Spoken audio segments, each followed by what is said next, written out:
your fixed costs over your selling price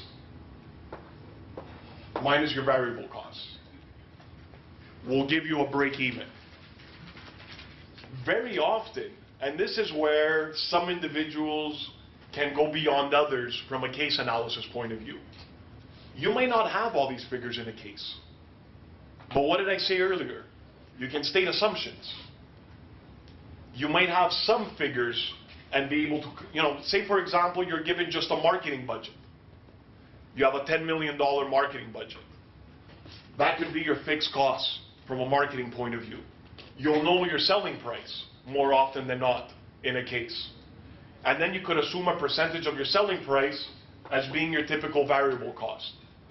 That will basically tell you how many of these units you need to sell to break even on your $10 million marketing budget. So if you're making, and think of how important this is, because you could be making an argument to say, if you put this plan in place and follow my recommendation, you're going to increase the units you sell by 5,000. But this analysis might tell you you actually need to sell 10,000 just to break even. Right? So it's extremely important. It's another tool that could be used. The one thing about case analysis is there's no one perfect tool. There is no one perfect model. The trick becomes trying to use different approaches and models to assess a certain situation to give you the best desired result, so to speak. And I'll give you an example. Porter's 5 forces model. Have you been introduced to Porter's? I have a question on break-even. Let's say, isn't it better not to assume, if you're not sure of the percentage, like the variable cost, isn't it better not to assume than to put a crazy number? No. The reason behind it, if you don't assume and you don't have any clue as to how many you actually need to sell, then what's your objective going to be? How do you know what to set your target at? Like, say for example, in a problem statement, we said earlier, be as specific as possible. So in your problem statement, you can say the company is currently being impacted by this particular competitor. In order to fortify the market share that they have in this specific segment, they need to increase their market share by this much, or they need to increase the volume that they're selling by this much. How will you know what this much should be if there's not even a basis, right? Now this is an assumption, but using some assumption, and again, if all you're using is a break even, then there's a much higher chance you might be moving in the wrong direction. If you're using a lot of different models to try to put together a solid recommendation, much higher chance you're going to be successful. Right? Think of a situation in which you're a small business owner, where most of your business is on paper and Microsoft Office, like Excel and so on. And you don't have the luxury of having these really sophisticated ERP systems that are going to tabulate all of this for you. What do? Do you not do any analysis on how many units you would potentially need to sell? No, you're going to base certain assumptions in order to kind of gear yourself in the right direction. Very similarly, with any of these.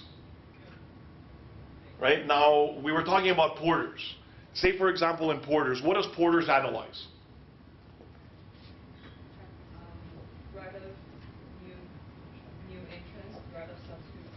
New entrants, substitute products, go on. Bargaining power of suppliers and bargaining power of consumers. Okay. And say level of competition. Now, is it a good model? It's a good model. It's a very good model. Does anybody see a potential fallacy in the model? Or not fallacy, but a potential issue in using the model for certain industries? It assumes perfectly competitiveness. Sorry? It assumes a perfectly competitive market. Absolutely. Try to imagine using that model to analyze the banking industry in the US. Most of it is deregulated, it could happen. You could use it, and you'll have certain conclusions from it, right, in terms of analyzing the American banking industry. Can you apply that same model to evaluate the Canadian banking industry? Sounds, simple enough. Canada, US, we're talking about banking, very normal type of industry. If I'm analyzing the Canadian banking industry to know if it's an industry or to know if it's a country I want to expand into, what's the problem with using porters?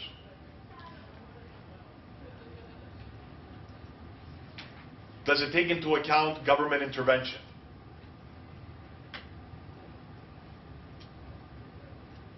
You can't enter the banking industry in Canada. You can't just set up shop in Canada and build a bank. It's not an option. It's not an option. But if you're using just, say, that one model, okay, there's not a lot of players, competition's not very high. It's intriguing. Sounds like it might be a good idea. You can't. It's 100% regulated. You can't just enter the Canadian banking industry and say, I'm gonna take my Bank of Massachusetts and expand into Canada. You can't. It's not an option. So it's just understanding the strengths and limitations of different models that you're using, right? If you're making assumptions on numbers here, those are going to be limitations because you don't have all the concrete figures. With me so far? Okay. So this is another type of positioning chart for a company that offered different types of products. This was a type of apple cider. And when they were looking at their apple cider, they were basically saying, currently in the market, what problem do they have? The wow factor.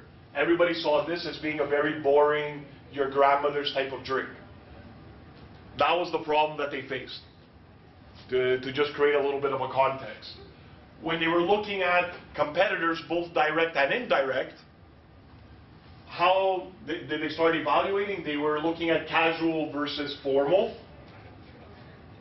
Right? So very similar, if you look at prestige versus economy, and the wow factor. So they had a huge problem. Ultimately, you're building an argument to show post-recommendation and post-implementation plan, where do you ultimately want the company to be? What's the goal, right? So they were using this type of an analysis to build their argument. SWOT analysis, this is a typical, it's a slide that a team was using for just, and you don't have to list 25 strengths, weaknesses, opportunities, and threats going through the case. A trick that I used to use when I used to initially start going through cases, as you're reading the case, just start marking S, W, right, as you're going through the case. At the end of the case, you'll know there's 2 or 3 really, really prevalent points for each one, right? There might be 20 strengths the company has, but there's 2 that are extremely relevant for the particular case, right? Makes sense so far? Following?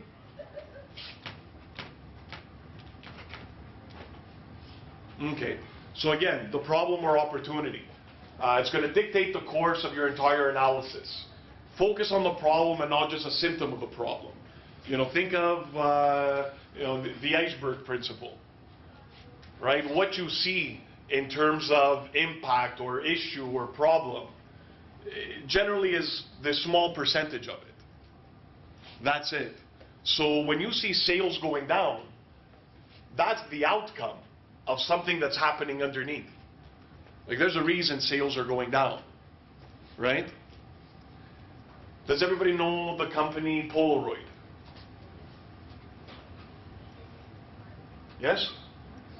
Polaroid, at one point, had a monopoly. practically in the industry. Why? Because they offered, they had a unique selling proposition that basically was instant development. Right? You take a picture, wow, it's great. Look, got a picture. Prints out, I wave it, I put it on a table for 10 minutes, and now I have a picture. Instant developing. It was a lot more expensive than any other type of photography product you can buy. The quality generally wasn't that great, but they offered instant development. Then came the 35mm camera, film. It was cheaper than Polaroid film. The units were about the same price, some a little more expensive, some a little bit less. But again, now I gotta take it to the photo place, it's gonna take 3 weeks to get my pictures back. Polaroid, still a relevant, unique selling proposition, right? But their sales might have started trickling down. Then photo places started offering 1 hour printing. Okay, it's not instant, but wow, an hour versus a week. Okay, maybe I don't get it right away, but it's an hour. I'll drop it off at the mall, have a coffee, go pick them up and leave. Suddenly that unique selling proposition started getting smaller and smaller, right? Suddenly that advantage that they had started getting smaller and smaller, right? And then digital.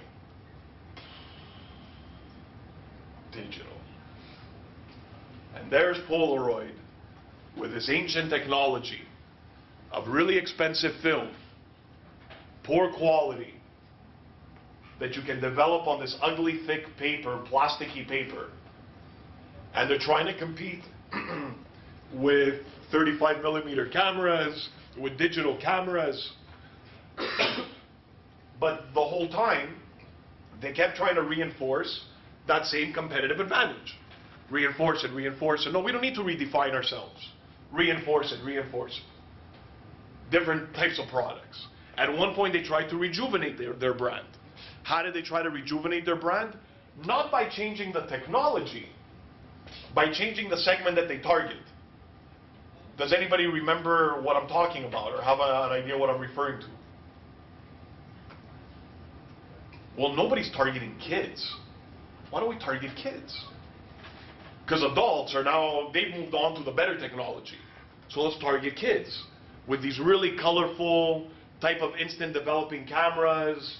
The photos will come out like stickers. You can put them on, in the commercials. I remember on TV, school buses, and they were putting these stickers on each other's foreheads. Oh, look how much fun this is. Get mom and dad to buy the camera. And for that year or two, they did okay. They never solved their problem, but they did okay. They found a way to rejuvenate their sales a bit because, okay, well, there's no way this group's going to buy this camera anymore, so let's target kids. What are they doing today? How big of a player are they in that market today? How many of you, if you were looking for a camera, would even have Polaroid as a consideration today? Right? This is why it's so important in terms of how you define the problem and how you address the problem. Right? Their problem wasn't, no, we need to find a way to rejuvenate sales. No, it's their competitive advantage was no longer an advantage. They either needed to redefine themselves or adopt new technology and stay on that trend, or they'd be gone. And that was how so many companies, especially in the technology, in any technology field, if you stay status quo and think you're going to have longevity in that segment, it's impossible, right? You got to constantly be redefining yourself. So this is why this is extremely important. Now that you've properly defined the problem or opportunity, and you've analyzed the environment, you've looked at the internal, you've looked at the external, you've looked at consumer trends and so on, what are your options? Right? There's always generally some options. So you'll have alternatives. Now, generally as a rule of thumb, I would suggest trying to limit, say, between 2 and 3 alternatives. Some cases might dictate more, but it's rare that you're going to have 10 feasible courses of action. There's usually going to be 2 or 3 really relevant courses of action. Like if you were analyzing going to university in Montreal, and you weren't from Montreal, and you would look at McGill, you would look at another university down the street, you would look at some other universities that might be just francophone. Would you also look at coming to Montreal and being homeschooled? Right? Oh, it's an option. I'm sure there's a way, just being tutored, or not paying the tuition, just reading the books and schooling yourself. It's an option. Right? It's something you could do. But is it really a relevant option? Right? So this is why I say, try to limit it to 2 or 3 alternatives. Then those 2 or 3 alternatives, you're going to basically analyze from a pros and cons point of view. Right? What are the pros of going this route? What are the cons of going this route? Say, for example, your decision to take part in this event. What are the pros of doing that? Right? You weren't forced to be here. I hope you weren't forced to be. Right? So what are the pros? What are the benefits of you having decided, you know what, yes, I want to be part of this event? What are the pros? There's got to be something, come on. You don't need to have taken any classes to answer this. Right? What do you think some of the advantages are from having signed up to be part of this? Case cracking experience. You get some case cracking experience, which you're going to be using throughout the course of the program. What else? Networking opportunities. Networking opportunities. Gives you an opportunity to meet each other, gives you an opportunity to meet potential guest speakers, learn from different industries, right? What are the cons of having taken part in this? Anything else you could have done on your Friday? Your opportunity cost, right? You're all familiar with the term opportunity cost. For you to decide to be here, you needed to give up being there. Sounds simple enough, but you made a conscious decision. Could have gone to see a movie. Could have, introduced yourself to Gertz. Right? You could have done any number of things, but yet you're here, and you're going to spend a portion of your weekend in this event. Right? So it's a con. Some of you might have part-time jobs that you might have had to take the day off on a Friday or a Saturday to be part of this event.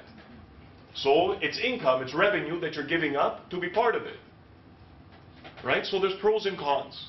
So you're evaluating your 2 or 3 alternatives based on those pros and cons. Now, your alternatives should be relevant. Don't start listing alternatives just because you feel, okay, guys, I don't think we have enough alternatives. Right? Because that often happens. Right? And 99.9% of the time, status quo is an alternative. But you know what? Sometimes it really is a relevant alternative. Right? You might be looking at a case where you're analyzing a potential opportunity, and you're going through market sizing, you're understanding the potential investment you need to make, you're understanding the break-even point to enter that specific market, you're understanding the competition, and then you decide, okay, we don't need to go after that segment. We're doing well as it is, and there's no competitive forces forcing us to. So your decision is status quo. So it's very relevant. But in a lot of cases, if the company's getting killed by a specific issue or problem, either internal or external, status quo is not really an option, right? So it's just be mindful of it. Your alternatives need to address the problem or opportunity you defined. Right? Nobody should be viewing your presentation and seeing something come up in an alternative saying, where did that come from? What does this mean? Right? It's got to be a logical flow. So you just have to make sure that any alternative you list actually addresses the problem or opportunity as you've defined it. Makes sense so far? Now, in terms of evaluating these alternatives, how do you evaluate them? How do you know which one's better? You've gone through pros and cons. You can do a decision matrix. You can do a decision matrix. Does anybody know what a decision matrix is? There's different, for example, criteria. What are your objectives from the alternative you're going to choose? Could be sales, it could be minimizing costs, it could be expanding market share, it could be geographic expansion. All of these could be criteria that you're using to evaluate, well, which option is going to satisfy these criteria the best? Which one of these alternatives is going to fix my problem the best? Right? So by simply, you could list alternative, get rid of this here. You can just list alternative 1, alternative 2, alternative 3. And here you can have sales, it could be minimizing costs, it could be geographic expansion, it could be having a bigger online presence. All of these things could be objectives that you have.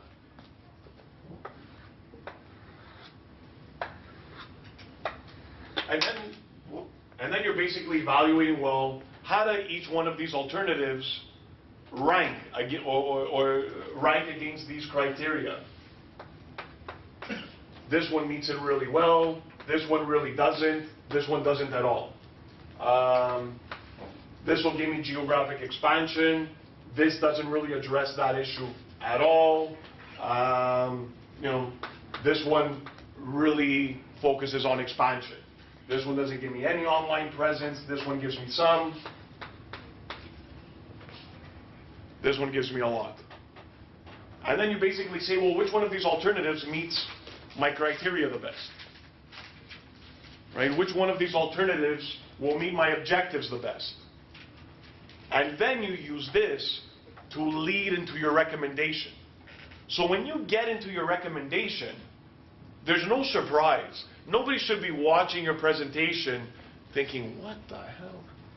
Right? You should be watching it and just, okay, that makes sense.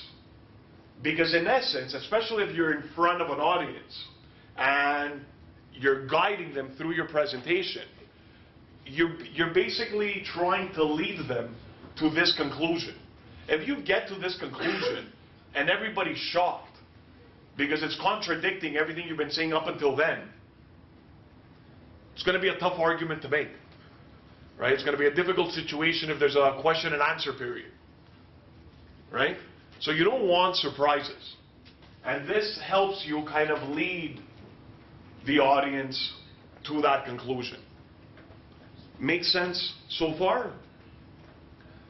So it shouldn't be a surprise. Now your recommendation should be reinforced and strengthened by facts and data.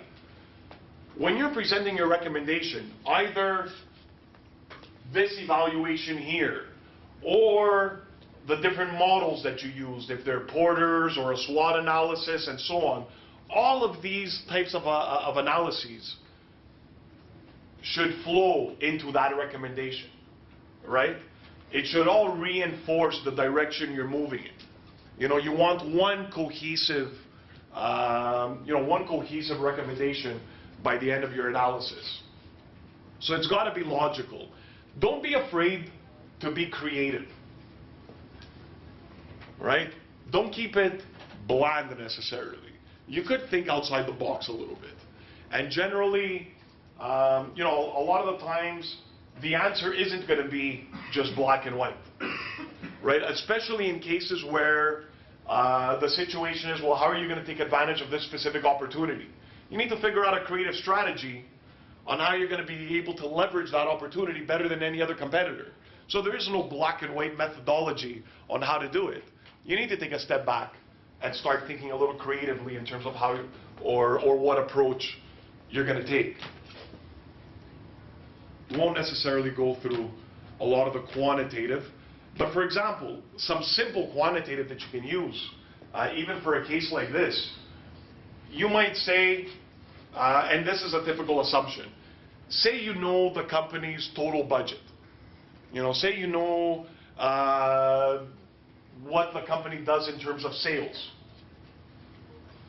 Use a flat percentage of sales method for identifying what your budget should be.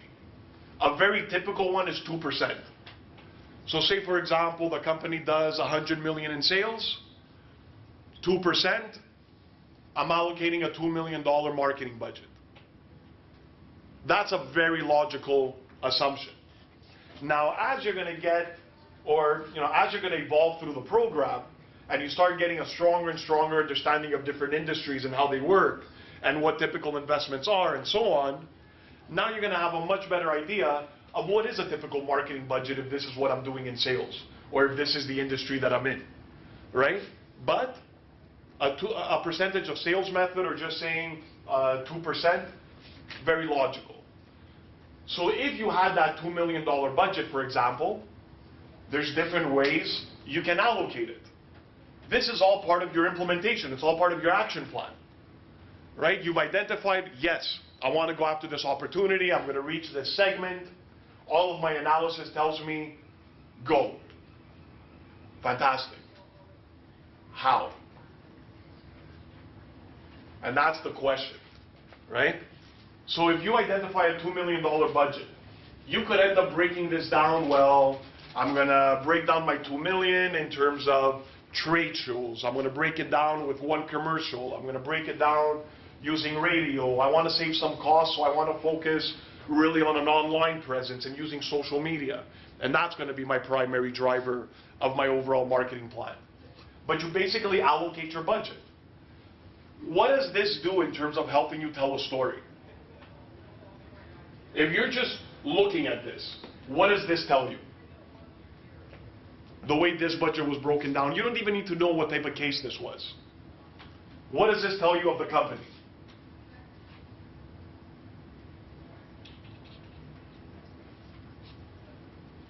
It seems to be an industry where they really, really need a presence on TV. Just by looking at it, right? Over half of their overall marketing budget is solely TV. So you know it's going to be a major portion of their strategy, right? It tells a story. Brand redesign. It's a low amount, but for brand redesign to be there, this tells me there's an issue with my current branding strategy. So it's a company that's having some branding issues within that particular segment. Flavor campaign. If you're introducing something new, there could be something focused on that specific new product offering, and so on. But you can use a budget breakdown to help tell your story, right? You're trying to tell your audience, this is the strategy I'm putting forth. These are the areas that I think are the most important in terms of focusing on. Now, a simple way to also visually illustrate this from an implementation point of view is by using something called a blocking chart or a media chart. Has anybody heard of this? No? Simple. It's simple, but it says a lot.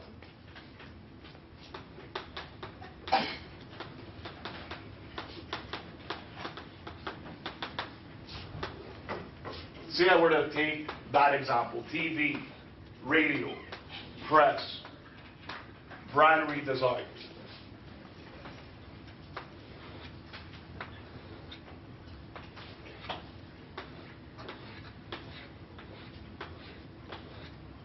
All the months of the year. Here are all the different types of marketing vehicles I can use within my strategy and are part of my overall plan. when am I planning